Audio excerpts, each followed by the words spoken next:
تر ټولو مهم خوندور او د خوشحالۍ خبر د ټولو افغانانو لپاره دا چې دا د خوشحالۍ خبر څه دی ویډیو تر اخره وګورئ ځکه په اخره کې ستاسو کومنټونه هم نشروم. افغانستان ته د 280 میلیونه ډالرو د لیږد پریکړه وشوه. نړیوال بانک اعلان کړی دی چې مرسته کوونکو تایید کړي ده چې د افغانستان له کنګل شوې شتمنۍ دی 280 میلیونه ډالر افغانستان ته انتقال شي. دغه بانک ویلي دي دا پیسې په افغانستان کې د ملګرو ملتونو دوه مرسته کوونکو ادارو ته ورکول کیږي چې بشري ناورین سره مبارزه وشي.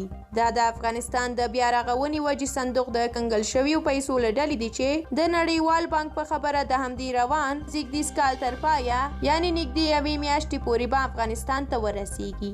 د ازادۍ راډیو د خبر مرکزي څانګه د نړیوال بانک په حواله لیکلي دي چې دا پیسې به د ملګرو ملتونو د ماشومانو وجې صندوق یونیسف او د خوړو نړیوال پروګرام WFP ته ورکړل شي. نړیوال بانک د افغانستان د بیا رغونې صندوق د مدیریت چارې سمبالوي.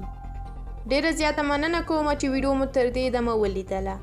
د هغه لیدونکو کومنټونه دي چې زموږ په بیلابیلو ویډیوګانو یې خپل نظریات را سره شریک کړي دي. له دوی څخه ډیره زیاته مننه کوم او د لا ډیرو همکاریو په هیله یې تاسو هم خپل نظریات را سره شریک کړئ. زه یې هم په نورو ویډیوګانو کې نشروم. که مو تر اوسه سوله افغان یوټیوب چینل سبسکرایب کړی نه وي او نوي یاستئ نو چینل سبسکرایب کړئ. تر بیا او بلې ویډیو په تمه اوسئ.